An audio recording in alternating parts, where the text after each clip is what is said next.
Hello friends, welcome to my YouTube channel, TechWorks. Today we will learn about Openfiler.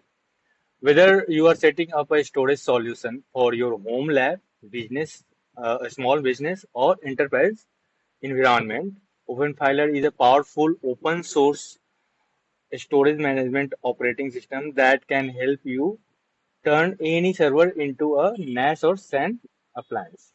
Okay.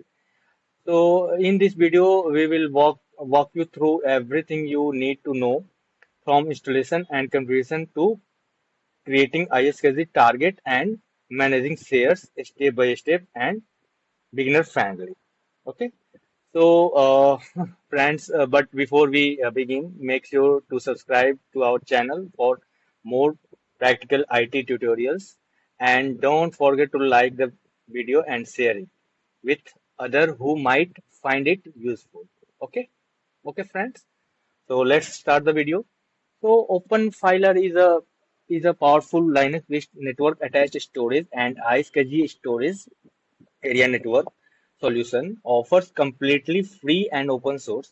It provides a turnkey solution for deploying network storage, drastically simplifying the process and reducing the complexity often associated with enterprise storage.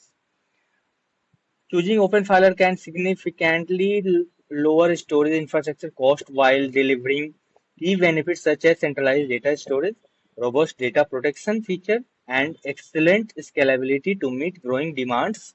It's a versatile platform suitable for a wide range of storage needs from small business to larger environment. Okay, so let's start. There are some features in Openfiler. Uh, we can enable iSCSI with Openfiler. iSCSI target functionality, virtual machine storage. We can use it in our VMware environment also. We can use it as a disk image storage, advanced data backup, comprehensive centralized storage. So let's start the video. Okay. So just boot this machine with ISO of this Openfiler. Okay.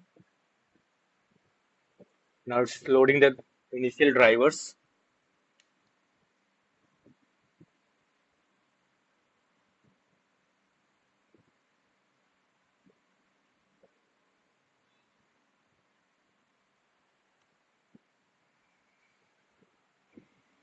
Click on next.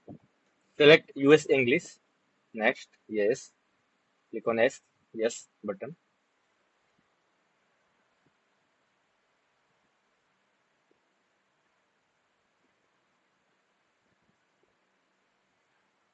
Here we have to select the hard disk. I have given here 25 GB of hard disk. This is automatically selected. Click on yes to create partition. Yeah, it's created. Now we have to provide the IP address manually because we have to use it in our environment for storage purpose. So just put here static IP. So I am disabling this IP version 6 first, then adding static IP 192.168.1.85. Okay, and the subnet mask is 255.255.255 and 0.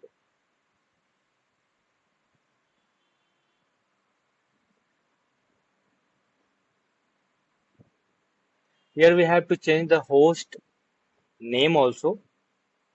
So I'm putting here my NAS 1 as a host name.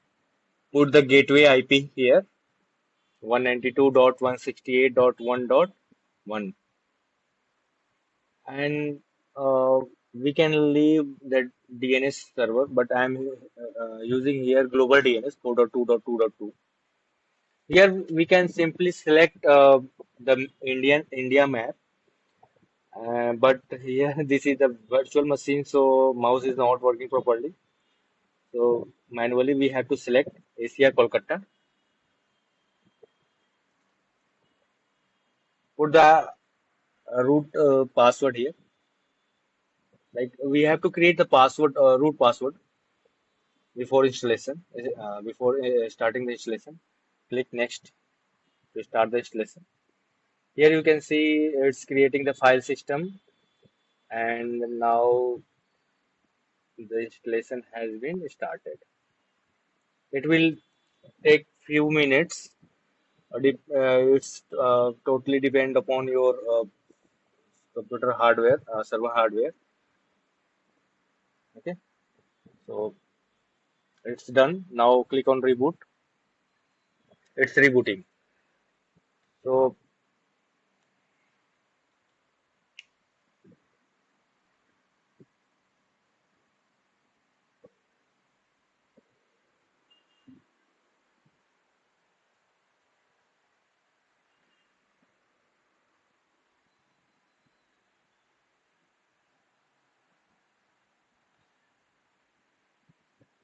it's taking time. So wait for.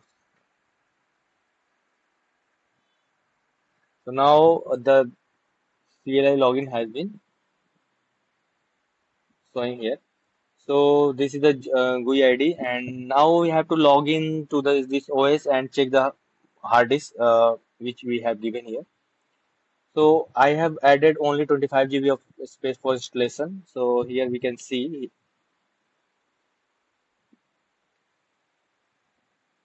put the lsblk command for checking the hard disk. Here you can see the hard disk 25 GB. Okay. So I have added three disks from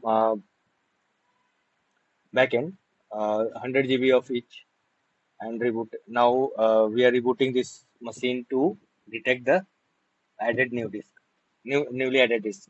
Okay.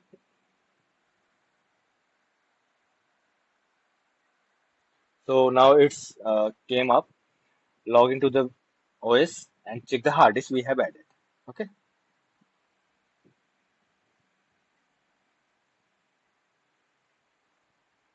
You will use lsblk command for.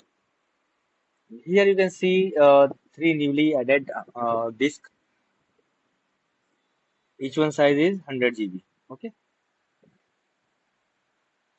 So exit it and use the GUI IP address 192.168.1.85 colon 446 is the port number. So one thing is that you have to use older version of browser for opening this GUI. Okay. So go to the click on the system and check the system resources. Click on block devices, and then we have to create partition of all three disks which we have added. So we will do it one by one. Here you can see it's showing 0 on each drive. So we will create uh, partition one by one. Click on create, and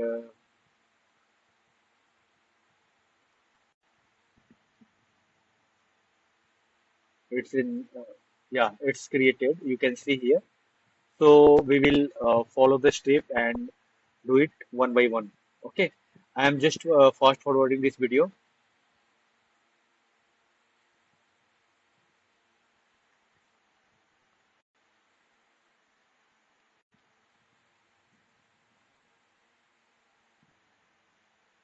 Okay.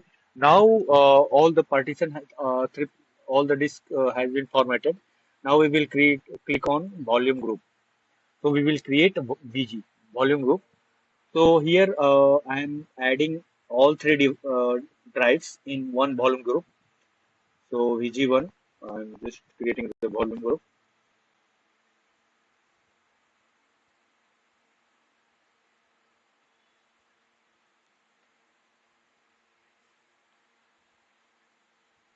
So now it's created. You can see here 286 GB has been created. So in this volume group, there are three drives. So now we will add the volume. Click on add volume. And here we have to create the LUNs. We can create multiple LUNs, but I'm here I'm creating single LUN. of full size. So provide the volume name and description and select here block devices, iSCSI, FC, etc. Okay, and then click on create. Now the volume has been created. Now we have to map this volume to our network so that the server can access this drive on through network.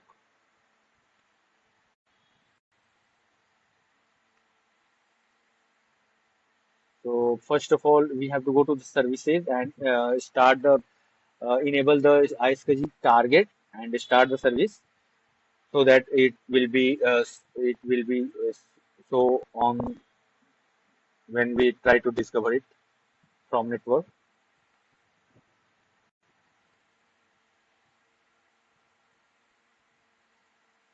Now click on volume.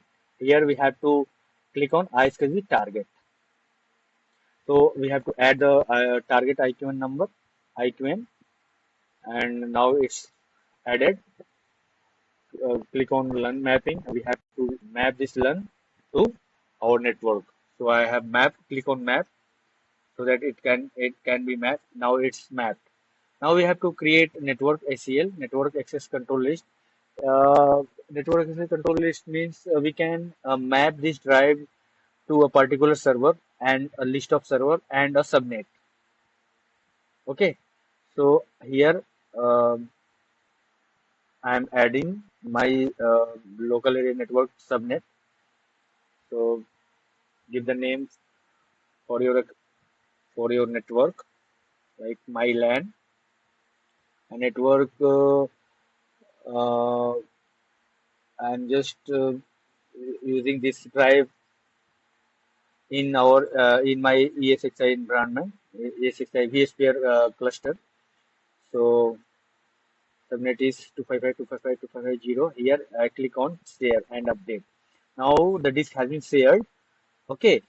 I hope this video helped you understand how to set up and manage Openfiler for your storage needs. If you have any question or face any issues, feel free to drop them in the comment. I will here to help you. If you found this video useful, don't forget to like, share, and subscribe to the channel for more step-by-step touch tutorials. Thanks for watching, and we will see you in the next video.